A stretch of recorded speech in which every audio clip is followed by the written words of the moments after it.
आके जाए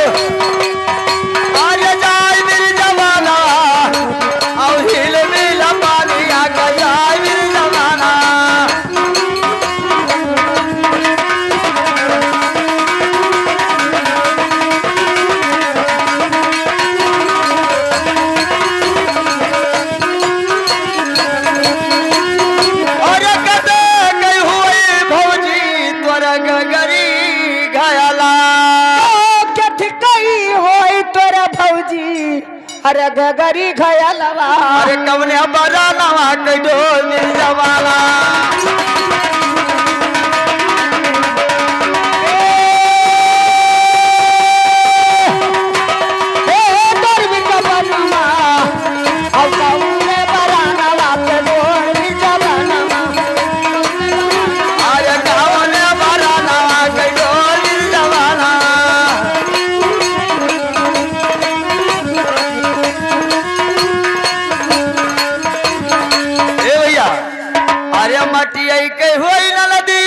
अच्छा अरे गगरी घयालवा बिरजा बनवा गया है रसा मावा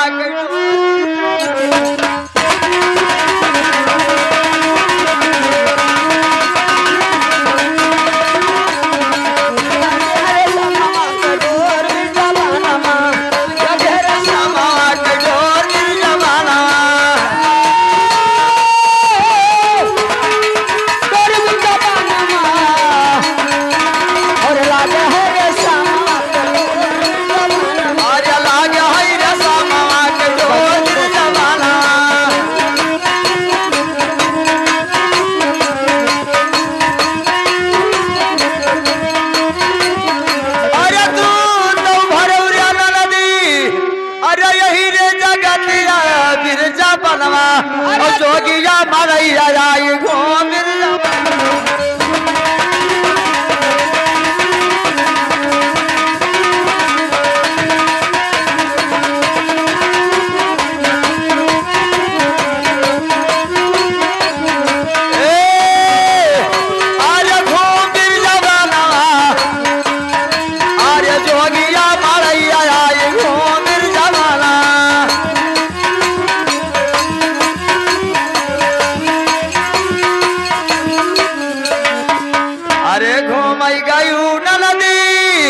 अरे जोगी क्या मला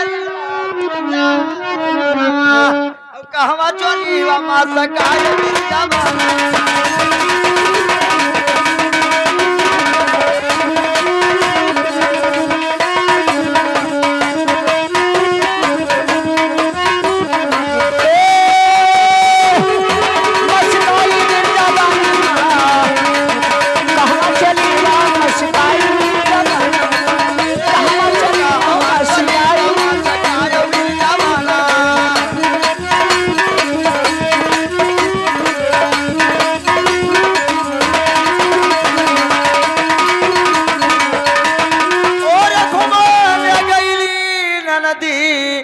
जोगी के मलैया तो घूमई मैं गईली ननदी अरे जोगी के मलैया आवाज है चली वही चकाता मिल जावा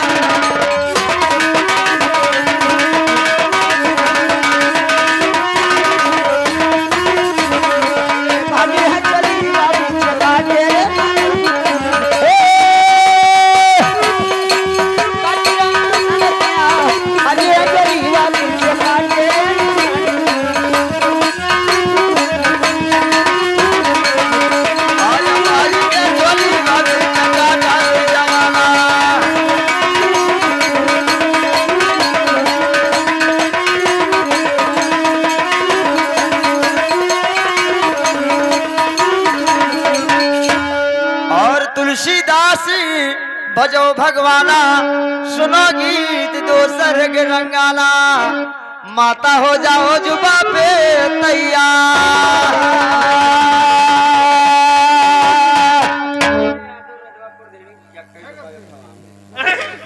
हे भैया ये आ गए हमारे श्रीमान जी। अरे हारिया बोले तो दिया वो, बोले तो दिया हो। ये आ गए हमारे श्रीमान जी मुराली यादव निवासी।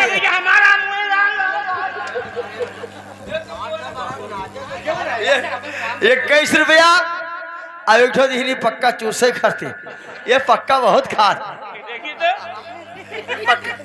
पक्का है भैया। पक्का 21 सही रुपया है। दुल्हा के न्योछार में और एक पक्का आम। अब पक्का सही है। ले ले ले। तुम खाबो का ये बिटिया दोसर में बिटिया गरम ये दूसर में धी ये काहे बताओ थे ले जाए परिवार को मम्मी ऐसी मां। हे भैया ये हमारे श्रीमान जी की तरफ से 21 रुपया आया है। और बगिया फुलवारी माता रानी हरे रखे सुंदर अवसर हमारे श्रीमान जी के घर आए और हर मनोकामना माता पूरा करे। कैसे तो करते जा भी आपका मैया हम पर देवी